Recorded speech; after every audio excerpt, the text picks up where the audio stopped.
This episode is about Skylar starting to realize that maybe taking up with Ted as a means of escaping this very unpleasant, dysfunctional marriage she has is probably not the best way to go. Breaking news is I am sleeping with my boss, and I don't know why. Wow. Yep. She is so good at sort of keeping herself together. She is a person who puts one foot in front of the other and gets done what has to be done. I think her anger toward Walt, oddly enough, is starting to ebb. You want to take her? Skylar is realizing that maybe she's only really hurting herself. Even though she's angry with Walt, I think she still has this instinctive protectiveness about him. No matter what happened, he was a good dad, he was a good father. Unfortunately, this is like two ships passing in the night, because also in this episode at the same time, Walt is angry about her behavior and angry about just how everything's sort of gone to hell in a handbasket. When you have children, you always have family. They will always be your priority, your responsibility. He buys into Gus's argument in this episode. Why not make $3 million in 3 months' time? Why not start cooking crystal meth and again become a criminal? The metamorphosis of this man from a milquetoast kind of person to a hardcore criminal. That's where it's going. Quite a lot of planning went into this. I would say so. In this episode, you have been introduced to something we refer to as the Super Lab. This is an amazing subterranean laboratory built underneath an industrial laundry owned by Gus. Tens of millions of dollars went into engineering and building this hidden laboratory. Thorium oxide. For a catalyst bed. He's really tempted by this wonderful opportunity, and he indeed winds up saying yes. I hate to break it to you, Jesse, but our mutual associate was only using you to get to me. There's a lot of bad blood between these two. I'm in. You're out.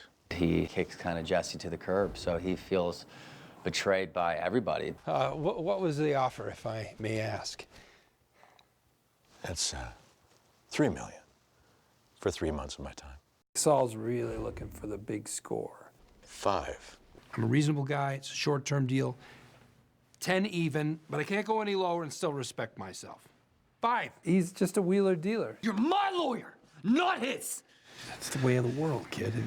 Go with the winner. He's playing a game of Monopoly, really, with people, and it's a big laugh. And he'd like to score, but he doesn't really care what happens to anybody. He's had it with Walt, and it's nice to see the good old Jesse back. Hi, I'm Hank Schrader with the Drug Enforcement Administration. We're interested in an RV that's registered to your name and address. Also in this episode, something very big and dangerous starts to dawn on Hank. I thought he could turn his life around. Who are we talking about, Miss Ortega? My son. We end this episode with the promise of Hank causing perhaps some real trouble.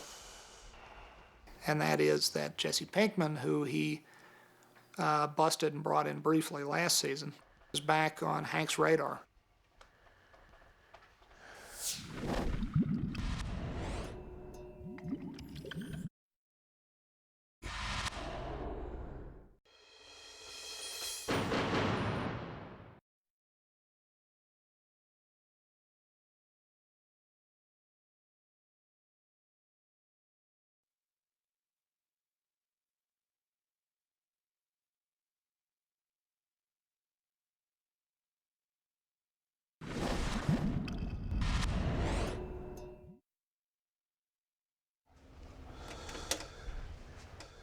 This is a pretty pins and needles kind of episode.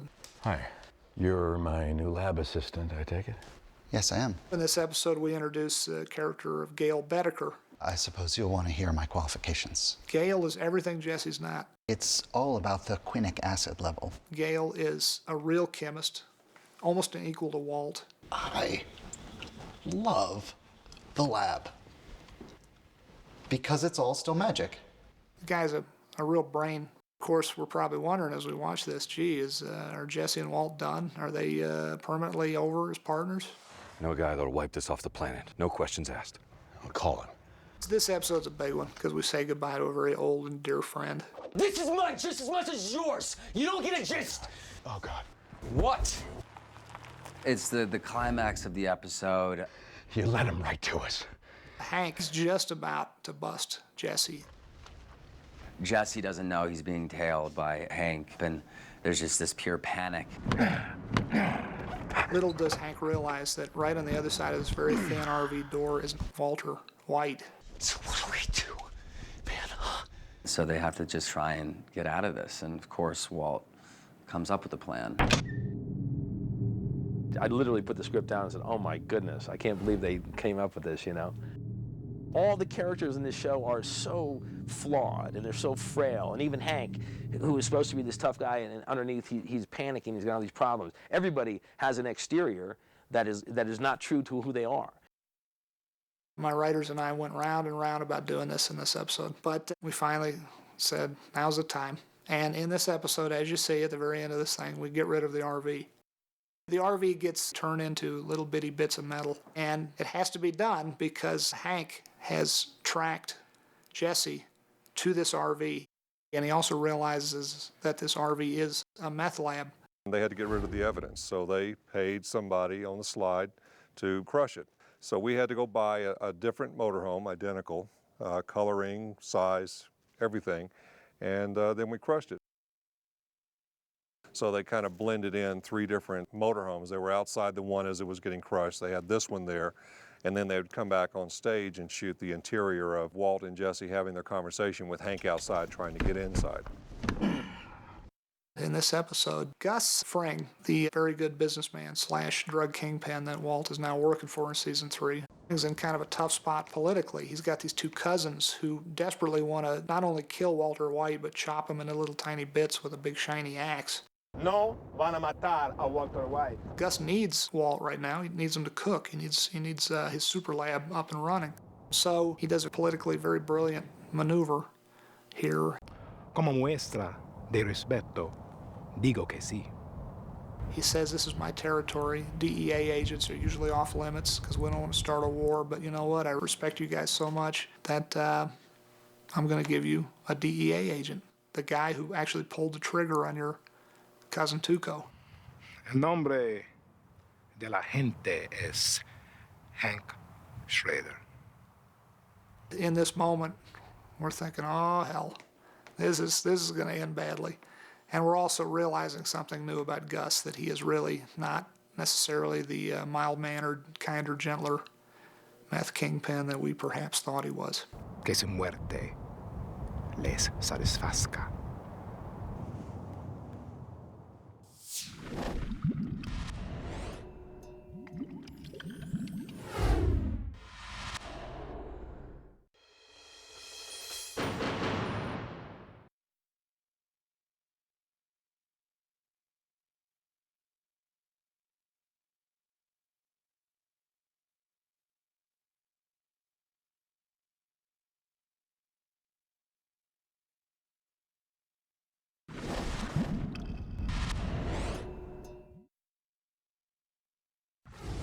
Hey, you got nothing on me, yo. All right, you can call my lawyer, Saul Goodman. This episode opens with a bang. Hank is very angry at the way he's been tricked at the end of the junkyard scene last episode. He thinks it's obviously me that made the phone call.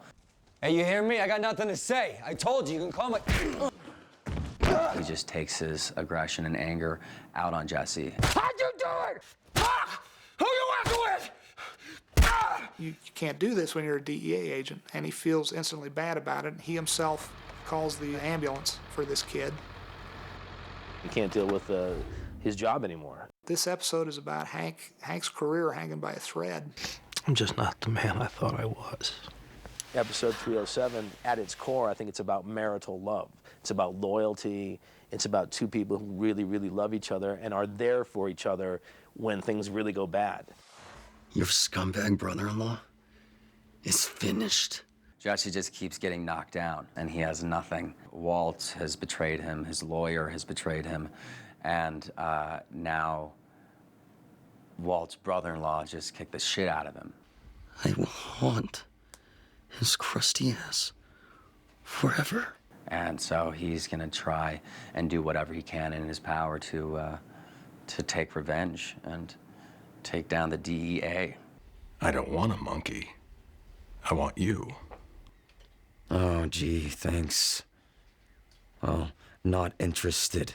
Also, this episode is about Jesse just being so angry and bitter and hating Walt for all these terrible situations that Walt has put him into, at least in Jesse's mind. I think he sees a lost boy inside of Jesse.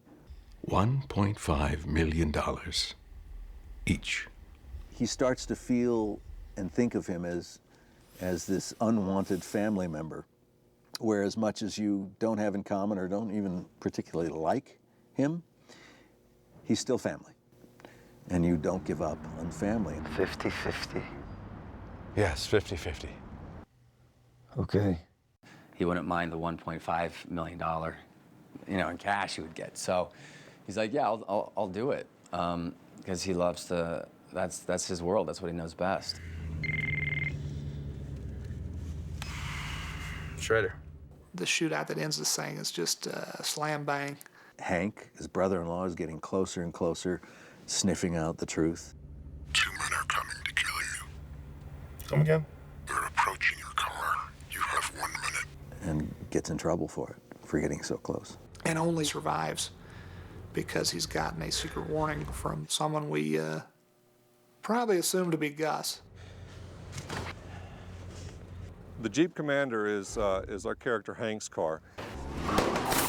We had to get duplicates of a lot of the parts, including the windshield, because a lot of the action from this came from the back.